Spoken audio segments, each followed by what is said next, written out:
Greetings, urban farmers, gardeners, and healthy food visionaries. Greg Peterson here, and welcome to the 5th bonus episode of the Urban Farm Podcast, where we bring you conversations with experts in fields related to urban farming and dive a little deeper into some of the important issues of our times. Growing plants that thrive in your yard is a lot easier than you think. It starts with saving your own seeds and letting them remember what they already learned.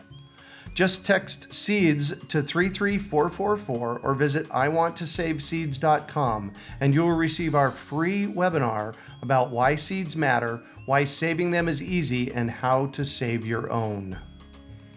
Today in our bonus podcast, we have a familiar voice as we talk with Bill McDorman and answer some more seed class questions. Welcome to the show today, Bill. Hello, Greg. Hello, everyone. I am so excited to have you. Last month, we had an amazing conversation about seed patenting, which is now available on our podcast. You can go and find it on the podcast as one of our bonus episodes from about 2 weeks ago. And I'll tell you what, Bill, they have been listening like mad. We have over 2,400 listens on that podcast from 2 weeks ago. So that was definitely a topic that, definitely gives me hope. Yeah. Exactly. I really think it's going to end up being one of the major topics of the next few years in the seed movement, in the organic seed movement. And so, we did some really great in-depth explanations of the definitions of PVP patents, plant variety protection patents, and how they differ from utility patents. And so, if you want to learn a lot in a really short base about this and how it affects your own seed saving, listen to the podcast. Yeah, exactly.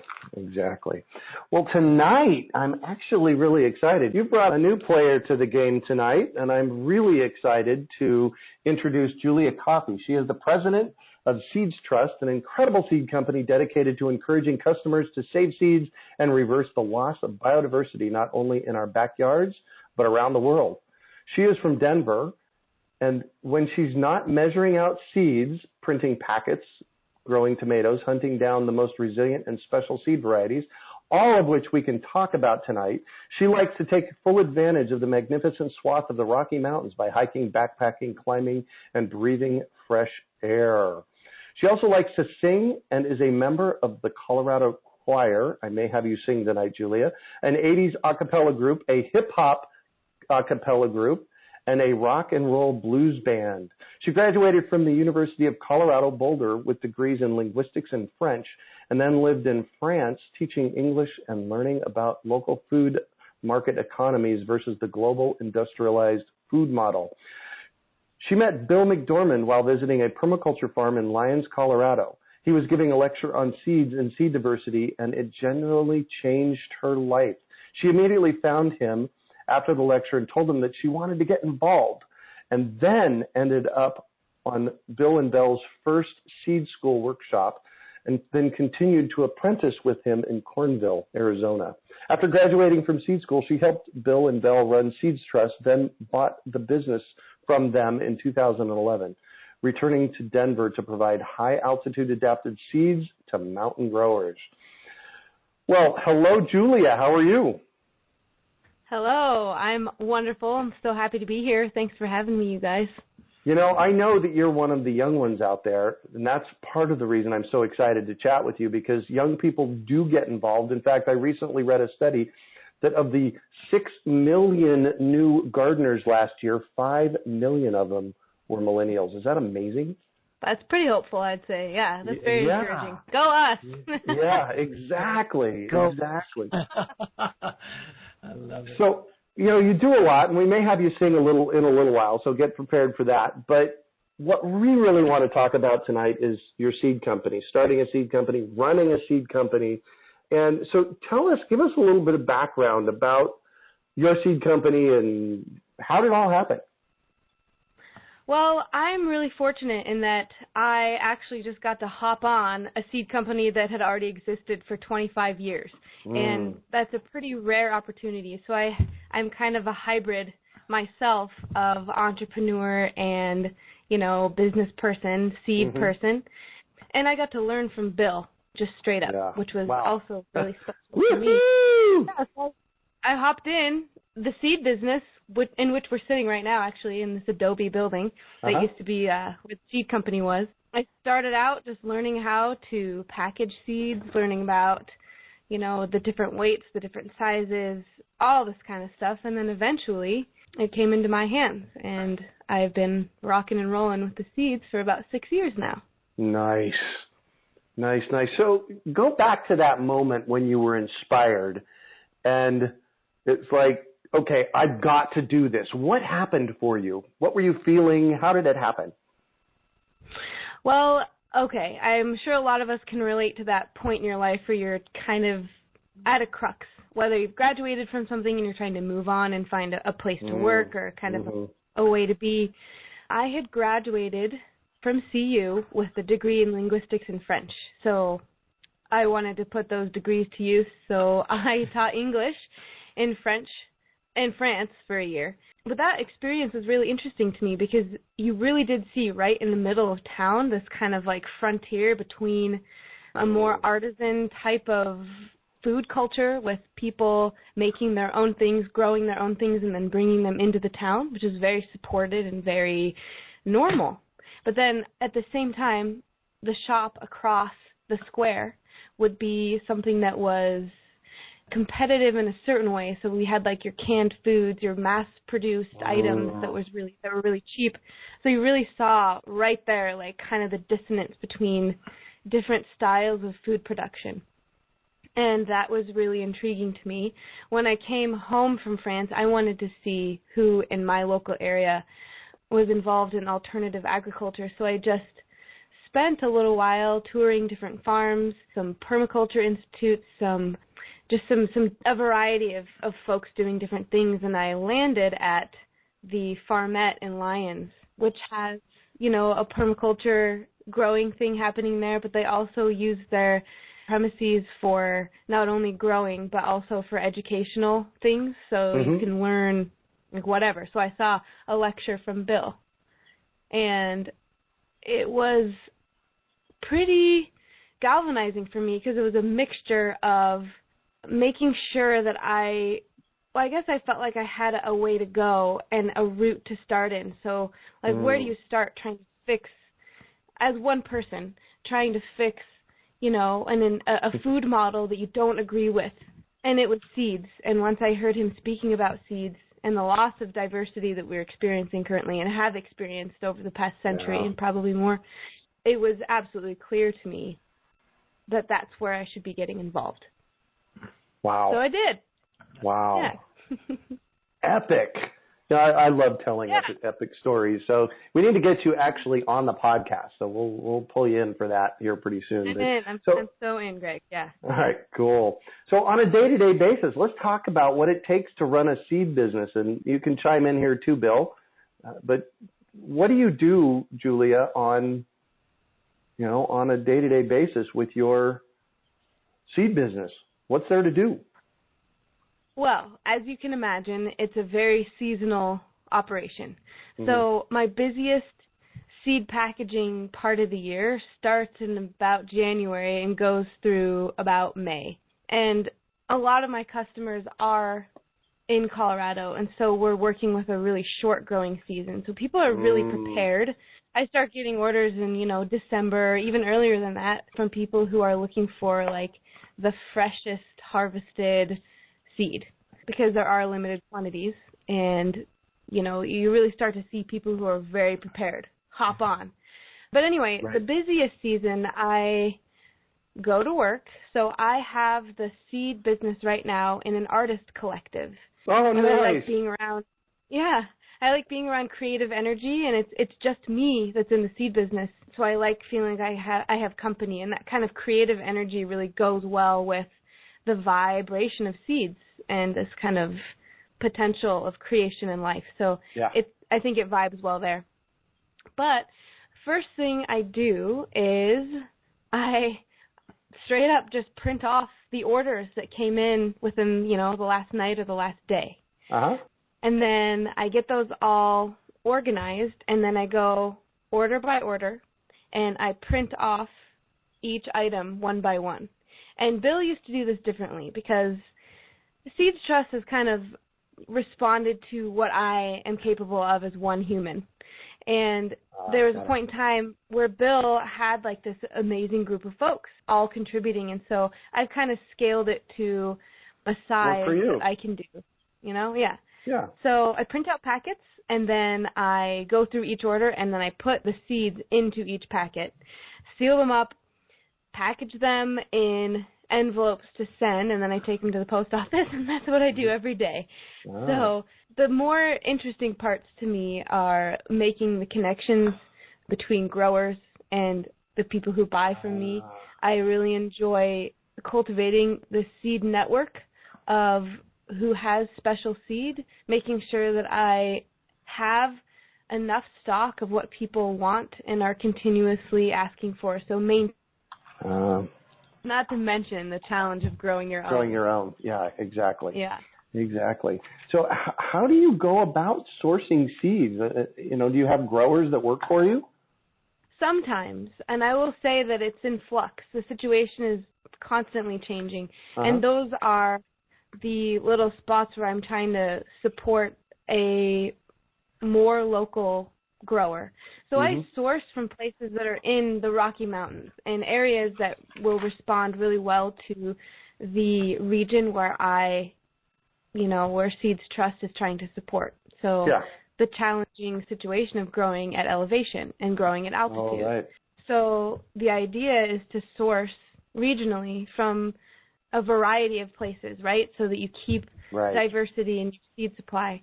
But, knowing Bill and Belle and being plugged into the community that has come from seed school has been absolutely indispensable. And Bill spending 25 years of cultivating his own network of seed sources, like that is what got passed on to me, and that was an enormous, valuable resource to benefit from the work that Bill had put in for 25 years, and that was, not insubstantial. Like that's basically a lifetime's work. Oh yeah, no kidding. Wow. So if someone wanted to grow seeds for you, so, now I'm down in the desert. Granted, I'm down in the desert, but I've been harvesting parsley seeds. I probably have a pound or two of parsley seeds here. And loofah seeds, I probably have 3 pounds of loofah seeds. And, I've been processing them and saving them and storing them like that. But if somebody wanted to grow seeds for you, what might that look like? Well, I would want to know who they are. I'd want to visit them and see what they do. I would like to do some trial growths and see, if there's, first of all, the phenotypic type of recognition of what it is that I'm kind of expecting. And I would really like to see like germination tests, maybe some story background behind the seed. I want it to be special, but I really want to have a connection with the person that that is involved in Seeds Trust as far as a grower. Yeah. And hey, there's that trust part. So I would like to be able to get to know them in some regard and the variety. I mean, I know you, Greg, and I've been down to see what you're up to, and I know you're a seed guy and all that kind of stuff. So at that point in time, it'd just be a matter of adding it into the catalog, talking about pricing, talking about how much you can provide consistently, because it's not just going to be, I mean, I guess we could talk about it, but it wouldn't just be like a one-hit wonder type of thing. Yeah. Yeah, you're I'd be looking to offer something regularly, Right. Are you committed to being able to provide that, to people out there in the world, spread that seed? Yeah, Greg Peterson, the parsley seed grower. Yeah, exactly. Now, we're actually growing. I'm actually growing these seeds out. You don't know this, Bill, but I'm growing these seeds out for our Seed Up. These are going to be free packets that we're going to hand out to people buying seeds at the the Great American Seed Up that we've got coming up. So. Wow, that's great. Yeah, you get a lot of good feedback from that too. Oh yeah, no kidding. I'd make a joke about spreading my seed, but it might be a little off color. Well, you just made it, buddy. There you go. Phenotypic. What does that mean? Pheno, physical. Geno, genetic. So you hear seed people talking about genotypic and phenotypic descriptions of things. Mm-hmm. So if it's a genotypic, you're talking about the underlying genetics that cause something to happen. And phenotypic is just what happened, what you physically, observe from something. Right. So like it would be color and size and shape and that kind of. It's just a fancy way of making people think you know what you're talking about. There you go. Actually, it's very useful. Once you fall into it, it just sounds that way from the outside. But it's used a lot in the seed world. Yeah, cool. Julia, you also mentioned germ testing. Now, we talk about that in seed school, but I'm really interested in knowing how you do germination testing and what does that mean? Yes, so I do a kind of roll your seeds in a wet paper towel type of method. And I lay them out in a grid of 100 so I can get like a pretty straight up percentage. I learned this in seed school and I use it pretty regularly, especially when I'm either testing my own seed for viability or I have a question about a certain lot. And what I mean by lot is a certain stock of seeds that I have that maybe I got from someone else and I would like to test it. So, I basically lay them out in a grid of 100, 10 by 10, on a moist paper towel, and then I roll it up, keep it moist, and let it kind of do its thing for a few days. Mm-hmm. Then when I unroll it, there is going to be some growth, hopefully. So you'll be able to see like the little tail coming out. All right. Radical, exactly. Yeah, you can tell from that kind of what your success rate is as far as germination goes. Yeah. Well, and the radical thing about this is that this is the prescribed way for pretty much all seed companies to test their germination rate, right? Right. You can get, if you go on, there is a website, the American Association of Seed Analysts. Mm-hmm. This is like the American Medical Association. It's a self-formed group of people that actually write the rules for seed testing. And you can, I think you have to pay for it now, but you can download a PDF with all the rules. And so it's a little more complicated because in order to pass, as an official test, as far as they're concerned, you have to monitor the temperature and you have to count the number of days that it's rolled up, those sorts of things. Right. In practicality, most small seed companies just roll up and do what Julia's doing and get a really good idea whether or not the seeds are alive or not. And that really does seem to work in most cases. So, it's really interesting. If you were to do this professionally, you wanted to roll up these paper towels for a livelihood, you can learn how to do that, and you would become a registered seed technologist. That's the term they use for people who do this in labs.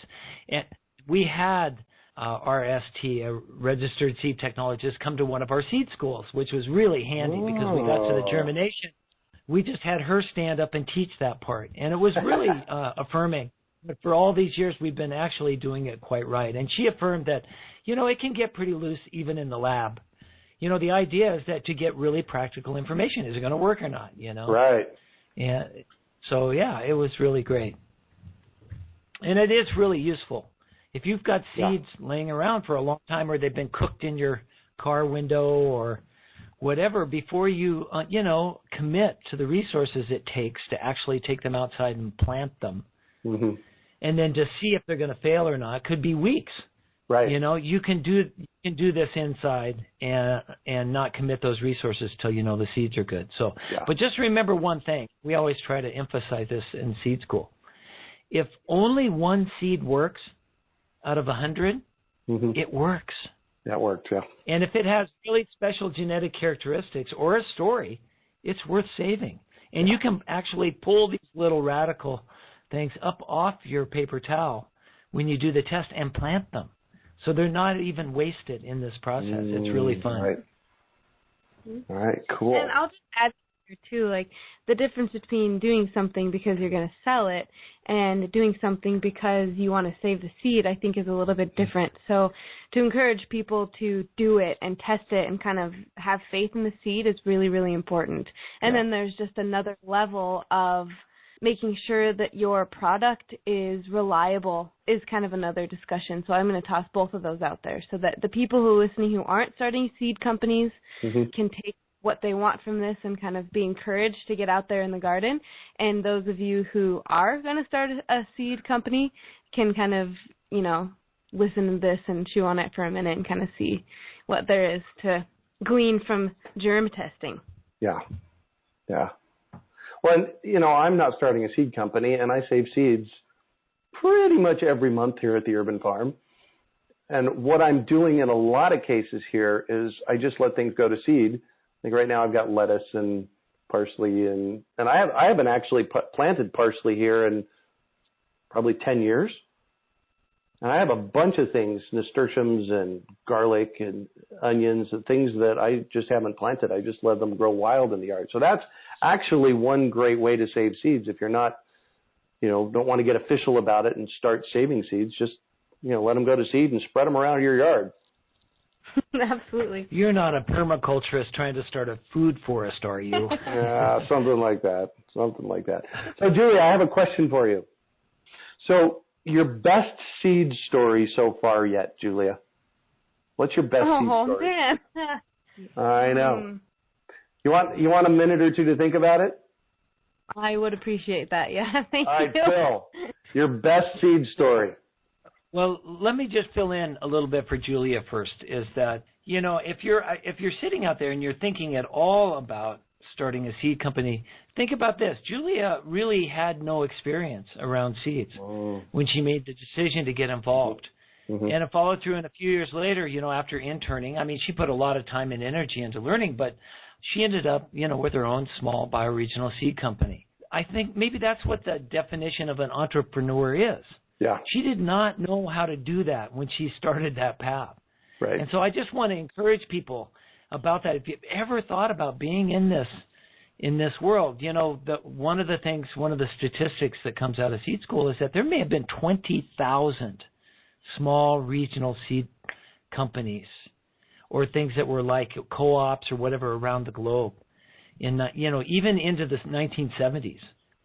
And they're almost all gone.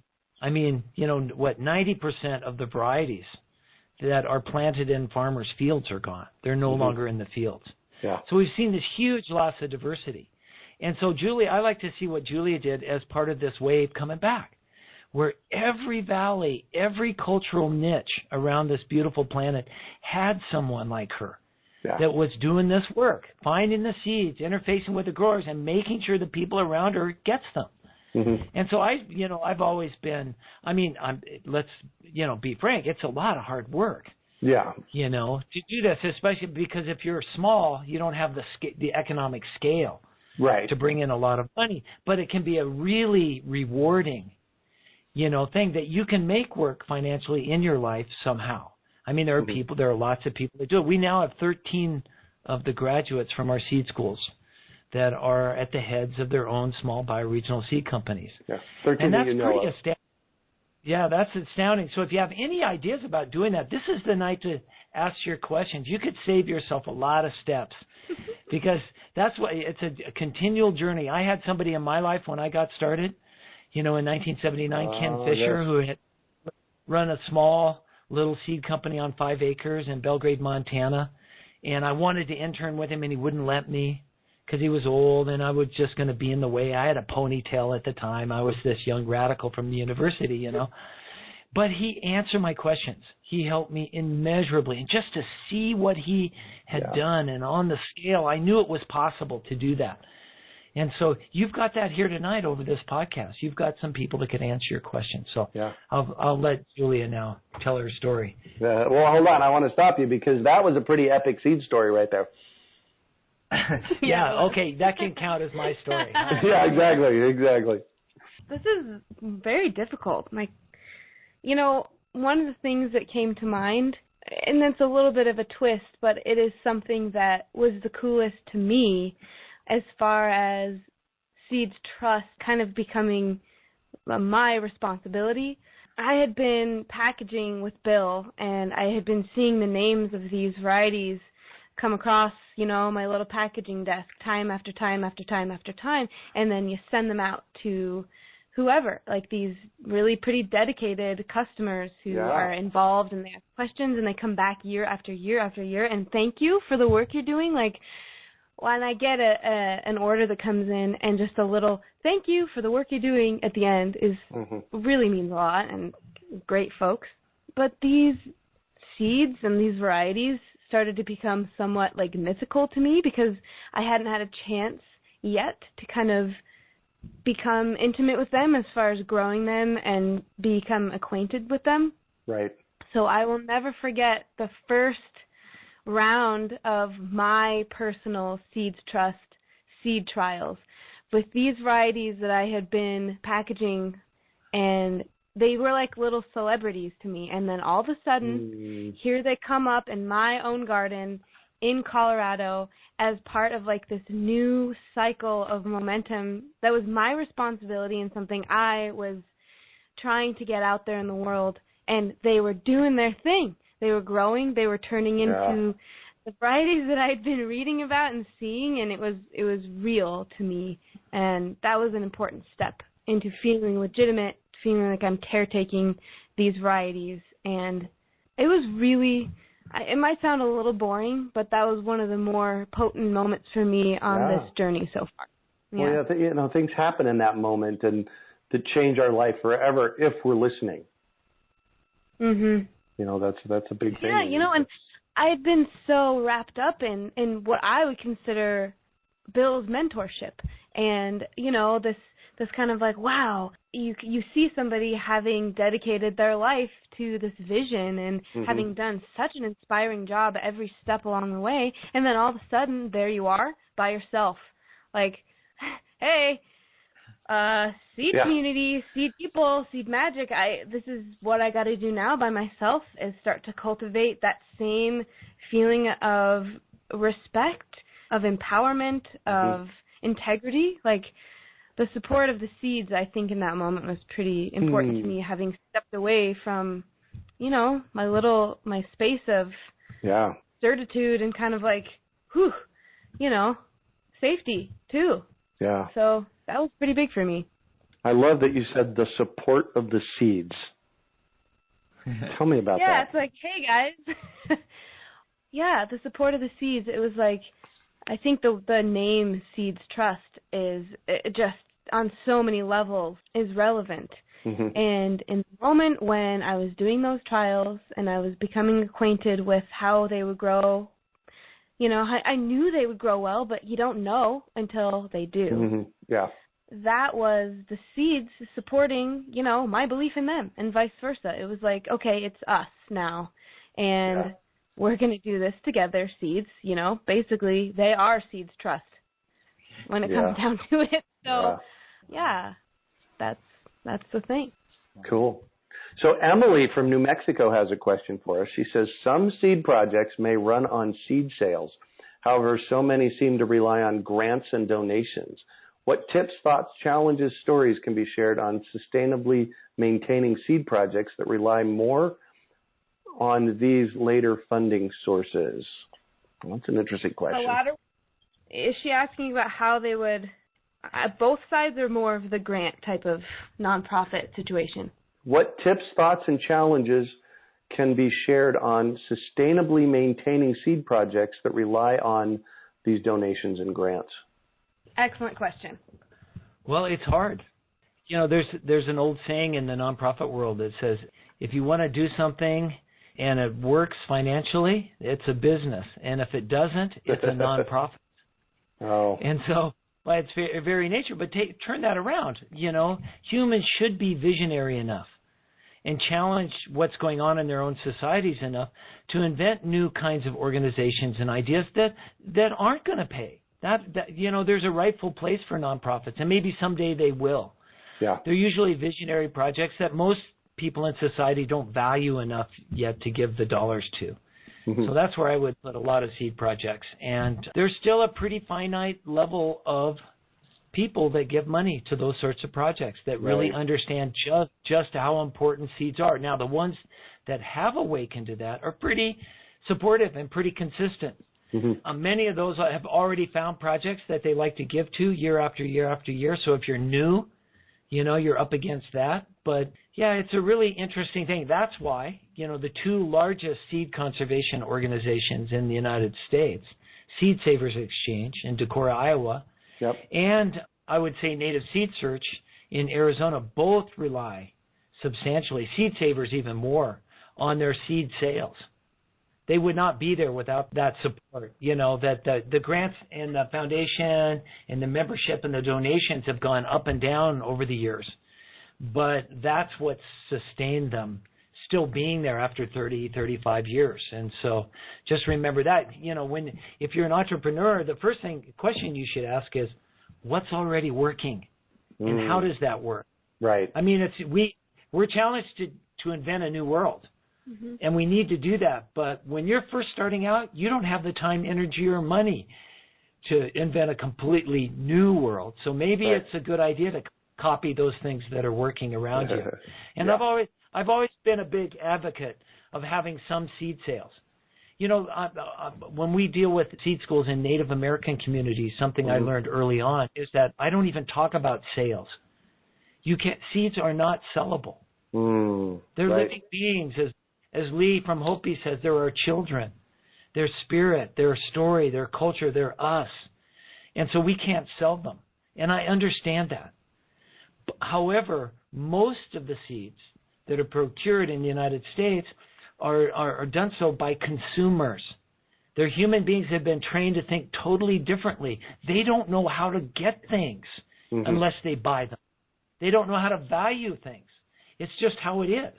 Yeah. So if diversity is important to you and getting seeds out to a large number of people in the public, right now sales is how it's done. Yeah.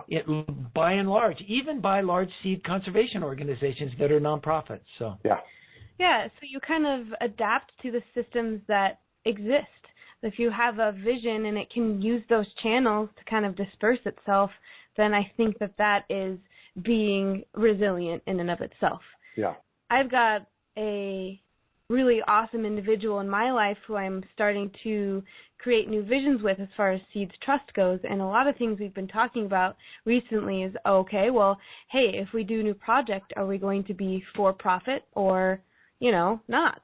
Yeah. And it's been really interesting because her skill set is grant writing, right? She knows that world. So we're like, that might be a strength. And I'm like, I can learn. I'll learn. But, that's not my skill set at all. And we came to this kind of spot in the middle where, we'd really like to be a social enterprise, right? So that's a business whose DNA is to make a difference. So a lot of times when you're a business, it's like, you're for profit, blah, blah, blah. Well, yeah, and that should be, something that you have a living, right? Wow, I do something I believe in and makes the world a better place and is trying to help. That's pretty cool. So where can you, kind of create this situation where you, I don't know, maybe you can get in a little bit on some of the grant stuff, but you also have the straightforward nature of offering a product, you know. So we kind of getting into that, economic space that sometimes, might not feel like it has much spirit, but then again, we're talking about the systems in which we kind of exist. So, it really, for me, made a lot of sense to offer a concrete product while maybe expanding the side that could be a potential nonprofit branch. Yeah. So for us, it's a hybrid, and I'll just speak for, Seeds Trust and myself. Yeah. Well, and the truth of the matter is that all organizations, whether they're for-profit or nonprofit or social enterprises, they have to make a profit. They have to find funds. They have to make money. Some of them get their funding, call it profit, from grants. Others, like, Julia, you're doing, selling seeds in order to make that happen. So in permaculture, we talk about regenerative design, and in sustainability, we talk about building sustainable systems. And if we're not financially sustainable, we're going to go away.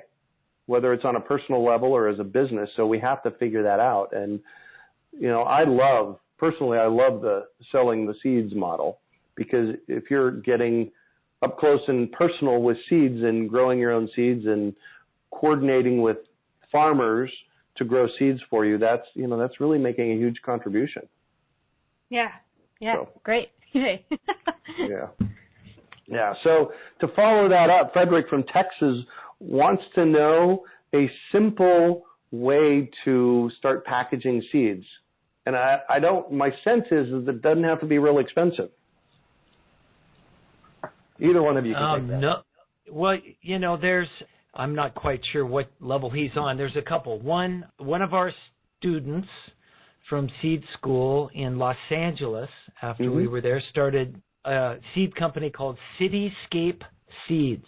And it's actually a nonprofit. It's part of a church. It's all volunteer labor. And they package up all the seeds of the plants that are going to seed in the church garden. Turns out they have a very visionary pastor. This is in Santa Monica, California. This is where the civil rights movement started in Southern California, kind of a church. Maybe the People's Republic of Santa Monica, some people call it. Anyway, they turned their whole churchyard into a community garden that provides free food for homeless people. Oh, nice. And so a lot of that stuff goes to seeds, so they gather the seeds. So what Joanne figured out how to do was using an 8.5 by 11 sheet of paper, which is the most common size, printing it in a regular inkjet or laser printer that you can find anywhere, and then folding it in an origami shape to make a seed packet. And so Cityscape Seeds, and they use local art. Wow. From the church, from the children, or whatever. So they've got about 20. Last time I saw her, they had 20 or 30 of the most beautiful square origami seed packets that were all done just from 8.5, 11 sheet, the local art, and they were folded by hand as part of the packaging. So that's maybe anybody could do that. And another thing I would add in there are coin envelopes. Yeah. Those little, manila colored ones. You see those here and there. You can handwrite on them depending on if you can stamp on them. You can print stickers. It kind of depends. I've seen handwritten and then printed stickers on them as well, kind of depending on what volume you're talking here. So it can have like a really sweet kind of handmade touch to it that is pretty compelling. So there's that idea. Yeah. And then if you want to gear up to the next level, there are a couple of companies in the country that sell the majority of the seed packets. You see that every company sells. One is called Cambridge Pacific. You could Google those guys up. Say hi to Sherry for me. Or Cambridge. Seed Print. That was Cambridge Pacific? Cambridge Pacific. There's another one called Seed Print. That's in Massachusetts. And they'll sell you blanks. So you can get the professional, really shiny white or on recycled paper packets that you're seeing on seed racks in your local stores or all over. But you can get those blank and print your own. You could draw on them, do whatever you want. It's really not that hard with your own LaserJet printer these days. You know, to come up with pictures and templates, use a database. We used FileMaker. And so that's, I'm just giving you a step by step. And then, if you're really doing this and you get over, say, needing 1,000 or 2 blank packets to do what you're doing, then you can just graduate at either of these places and they'll start printing them for you. And that's kind of a step by step. Do it by hand, get your coin envelopes, get some blanks, and then when you're ready, you could actually have someone else print them for you. Yeah. But just don't forget to put the story of the seed on the packet. There you go. Why is that so important? Because that's one of the things we're losing as far as diversity goes is where the seed came from. Why did somebody choose this seed? How did it come to exist? What's special about it? Like who was observing, whatever was going on that day? What was the accident that made this seed possible, this variety?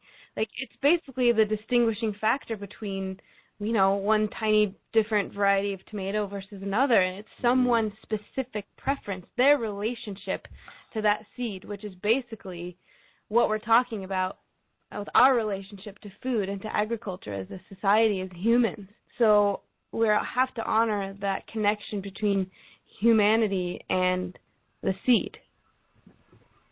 Wow. Nice. Yeah. Nice.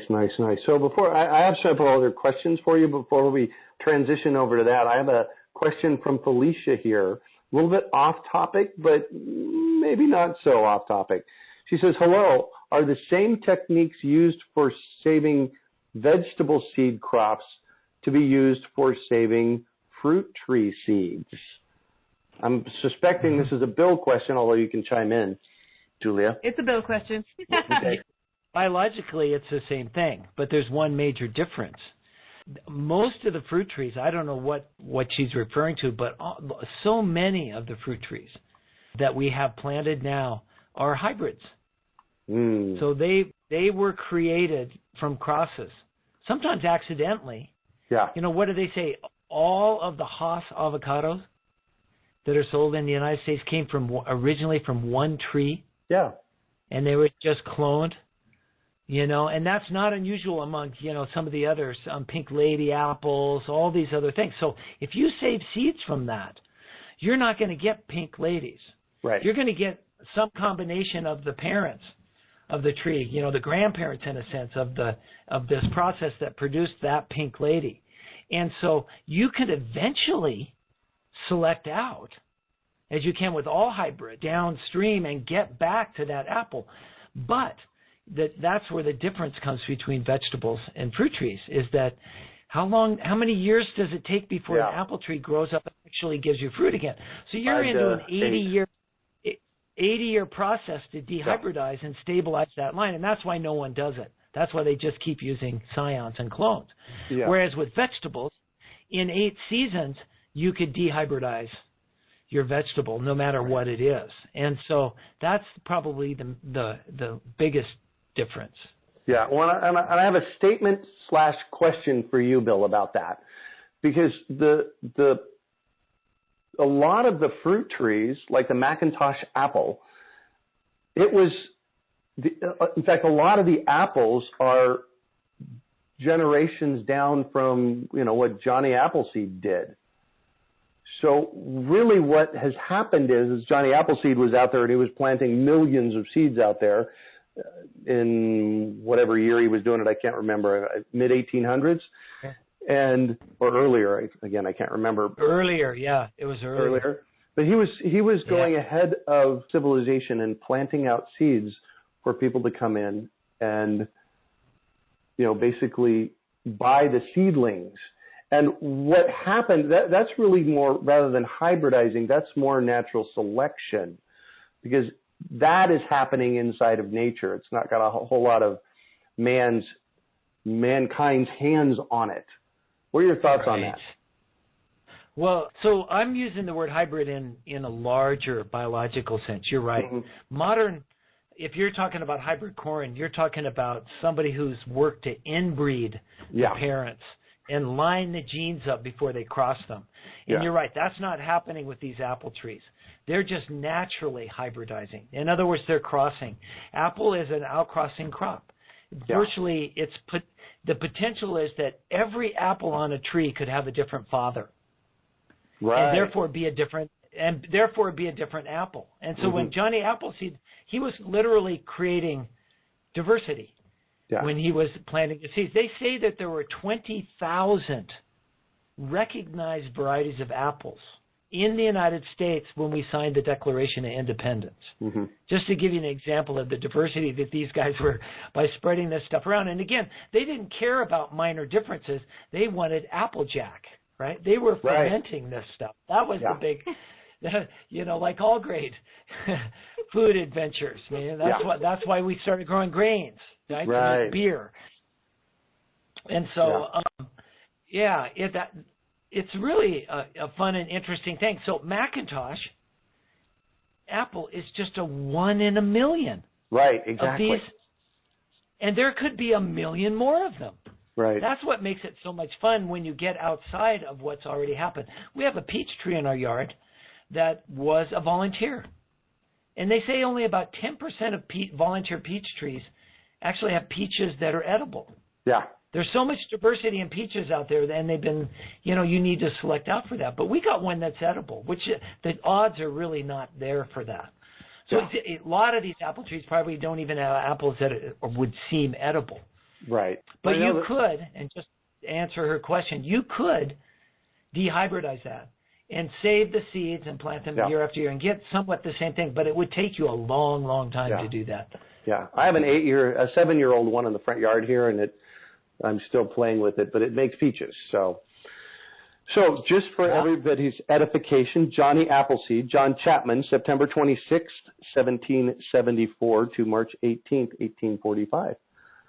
That's when he lived. Thank you. He was an American pioneer nurseryman who introduced apple trees to a large part of Pennsylvania, Ontario, Ohio, Indiana, and Illinois, as well as West Virginia.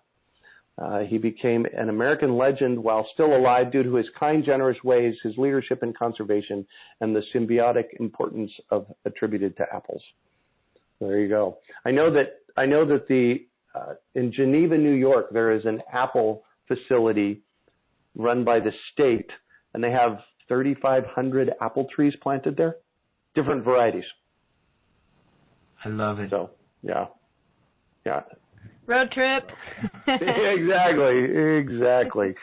So, well, you think about the largest collection of genetic diversity in fruit trees in the world is outside of St. Petersburg in Russia, that was collected by Nikolai Vavilov, one of the original botanists, and it was almost bulldozed the other day. This has been several years ago. Wow. After the fall of the Soviet Union, the funding for keeping this live gene bank, again, the largest collection of fruit trees in European history, in one place, and a developer bought it and was going to build condos. Wow. And a million tweets. The word went out around the world, and this guy, the president of Russia at the time, Medvedev, who was the interim, he was a Putin pick to fill in the space until Putin could be president again constitutionally under their new constitution. He received over 1 million emails and they put a stop to it, but it still has not been resolved. It's still sort of on temporary hold to keep all of this fruit. And once it's gone, they're one-of-a-kind trees that will be gone. So just a little story to make you feel good. Well, it stopped. Yeah, they stopped it. So, Julia, tell me about your website and what seeds you have there. How can people get seeds from you if they're interested? Yeah, great. Thank you for asking. So the website is seedstrust.com. And everything is on there as far as browsing availability. You can download a catalog if you want, but it's also, pretty interactive, so you can just poke around and see what you'd like. It's categorized into high altitude, Southwest, and Seeds Trust. So there, over the years, there's been these little projects to kind of even further specify and regionalize different varieties. So Bill and Belle worked a long time on providing seeds that would thrive in the long desert season and kind of the extremes.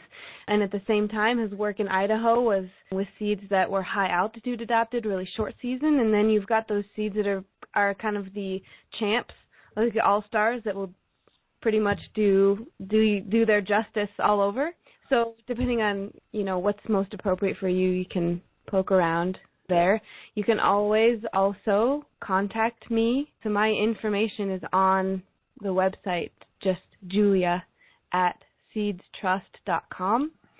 Phone calls, emails, whatever you need to ask questions that are not provided on there. But there's also a wealth of information on the website, thanks to Bill, because I also, even though I gave the website a facelift in the years since I bought it from Bill, the information available on the website is really unique and really special. So take a minute and look around. There's really, you can go pretty in-depth with a lot of this stuff as far as saving seeds, scientific questions about their names, questions about the definitions of certain things, whether you're confused about what open pollinated means or what a hybrid is. That's all there at your disposal. So, there's a lot of really, really good tools. So take a peek. Cool. That's plural, seeds, SEEDSTRUST.com, seedstrust.com. Yep. Thanks, Greg. Cool. Absolutely. So, Bill, we do our online Seed School online. You can find out more information about that at seedschoolonline.com. But you have some other events coming up around seed saving and there's a seed teacher training. Why don't you tell us about those? Yes. If you're ready to go to the second level in this whole, what I like to call lovingly now, a movement. I think Carol Deppe said that. If we're a movement, we need songs. Well, I'm going to stop you there real quick. Hold on. I'm going to stop you. The first level would be taking Seed School online, right? That's the first level, right? Yeah. Learning how to save your own seeds, and however you can do it, yes, taking Seed School online. Second level for us now is Seed School teacher training. So we realized that we're not going to be able to take the time, even though we've had over 1,000 graduates now of our Seed School programs. This will be our third Seed School teacher training.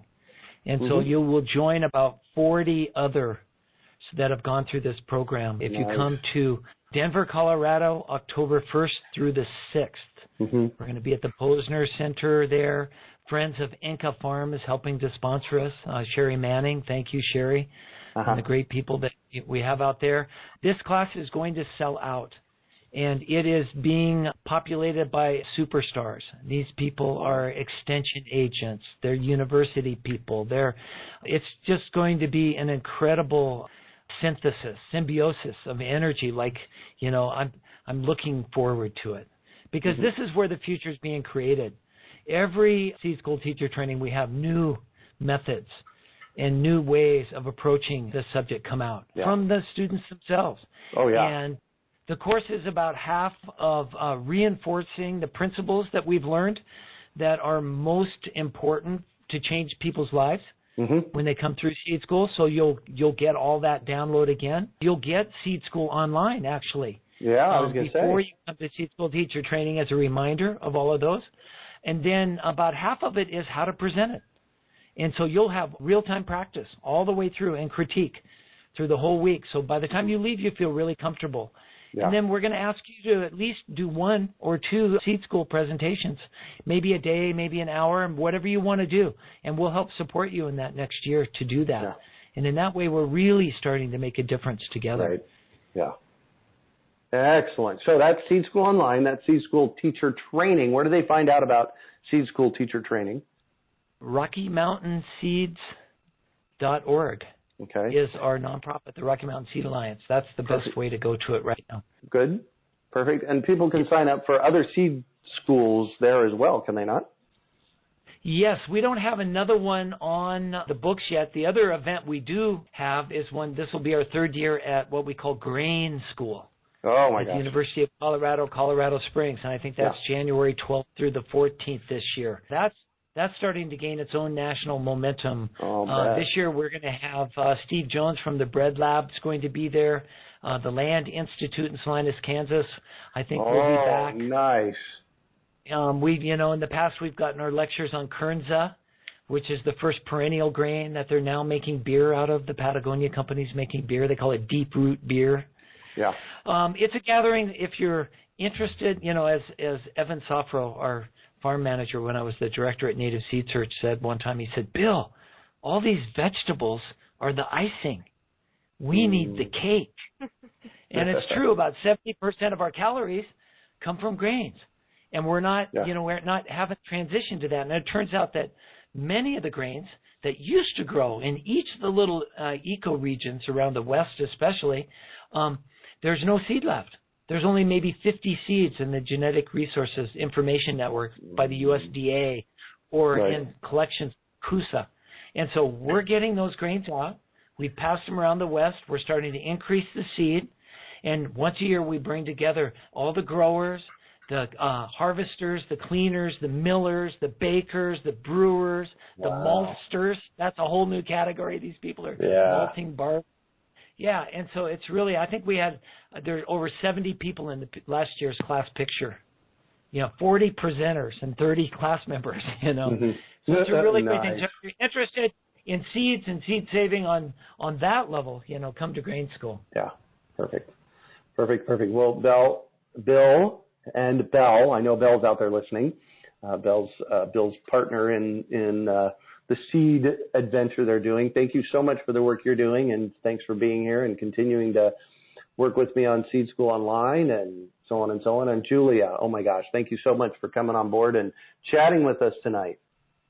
Thank you so much for letting me hop in. It's been a real pleasure. Thank you. Great fun. Thank you both. And, as I like to say, farm out, and I'll catch you on the flip side. Growing plants that thrive in your yard is a lot easier than you think. It starts with saving your own seeds and letting them remember what they already learned. Just text SEEDS to 33444 or visit iwanttosaveseeds.com and you will receive our free webinar about why seeds matter, why saving them is easy, and how to save your own. We hope you enjoyed today's episode of the Urban Farm Podcast. Remember to listen 3 days a week for tips, advice, and resources to help you on your journey with urban farming. You can find us on the web at urbanfarm.org or send us an email to podcast@urbanfarm.org. In the words of Vincent van Gogh, great things are done by a series of small things brought together. Be encouraged that with each lesson learned and skill developed, you are one step closer in the direction of your dreams.